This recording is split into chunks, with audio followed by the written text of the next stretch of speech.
Hi U.S. History students, I'm here to take you through the Chronicling America website, which is going to be a really effective tool if you're ever looking to research archival newspapers. This website is brought to you by the Library of Congress and the National Endowment for the Humanities, so you're not going to have any annoying subscribe buttons or pop-up tabs or advertisements.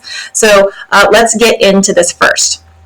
What I would recommend that you do right off the bat is take your search to an advanced search. Chronicling America can be very overwhelming and can come up with tens of thousands, if not hundreds of thousands of articles for you. And so if you click on advanced search, you're going to narrow it down a lot more. When you click on advanced, think about your research goal. Are you answering a question about how a state responded to something in particular? Do you want to see how Virginia responded to John Brown's raid versus Massachusetts? If you're interested in a topic like that, then you're going to want to make sure that you narrow your geographic scope. If you're looking for something that is on the federal level, for example, I want to see how newspapers in the United States reported the stock market crash of 1929. Then you might not want to narrow your search by state, and you might want to keep it as broad as possible. So make sure that you are aware of your geographic scope before you type in your research question. And then this will help you when it comes to narrowing down specific newspapers.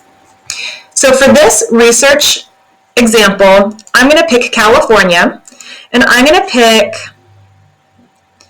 1885 to 1900.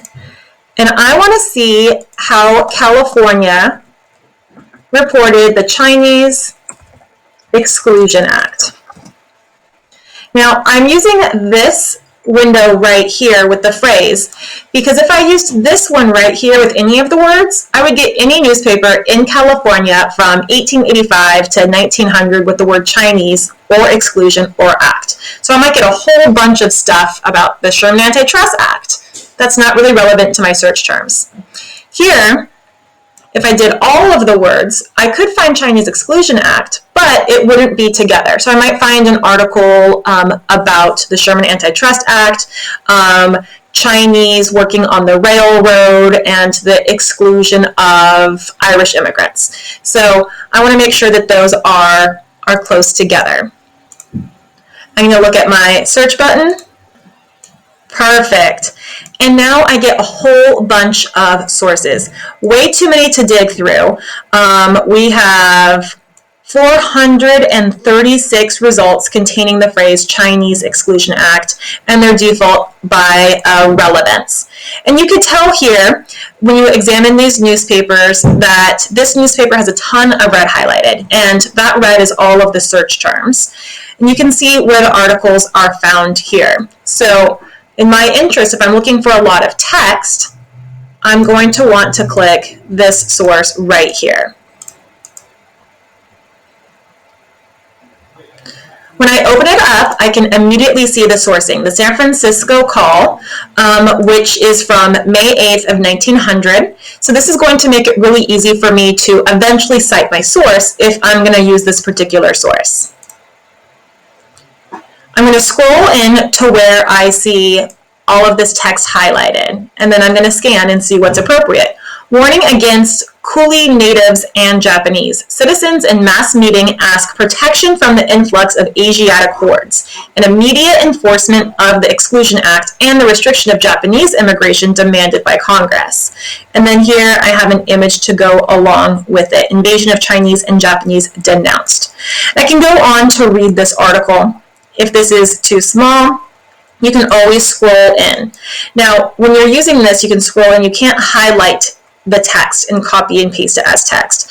But if I really like this article and I want to use it and cite it, I can always scroll into this window, and you can see what's highlighted in the window by looking right here at this corner, and you see the red box. Now, if I wanted to use this right here, I could click on this arrow. When I click on those scissors, it is going to do a snapshot of just this and just what is in this window that is boxed and highlighted. And from there, you can right click and copy, and then you can paste that. If you are really interested in using the text, what you might want to do to impress a teacher is copy and paste the image, but then also transcribe the text, so that if the teacher is looking for text, or if you are looking for text, you can see it's more than just a headline that you're reading, but you're actually reading part of this article. If you like the image, again, you can scan and highlight over this image here, and then when you click this right here, it'll open up a new tab, and it will show you how, it'll show you that you can copy and paste that image. If you're not happy with that, you can go back to the search results, and then again, kind of see. Do you want more of an image? Are you looking for a political cartoon? See what catches your eye. And you can search and see, oh, is this appropriate? Yes. Is this appropriate? No. And then you can quickly move on. Chinese Exclusion Act, Assistant Secretary Howell issues a new ruling. So again, scan this, read this, and see if it's appropriate for your specific search goals. If this doesn't, then you're going to need to go back into the Advanced Search tab, and then what you're going to have to do is either change the years, you're going to maybe have to change the geographic scope, or you're going to have to change some of the phrasing. So hopefully you learned how to navigate the Library of Congress and the Chronicling America newspaper search. I hope you find this helpful in your researching process. Thanks, history students.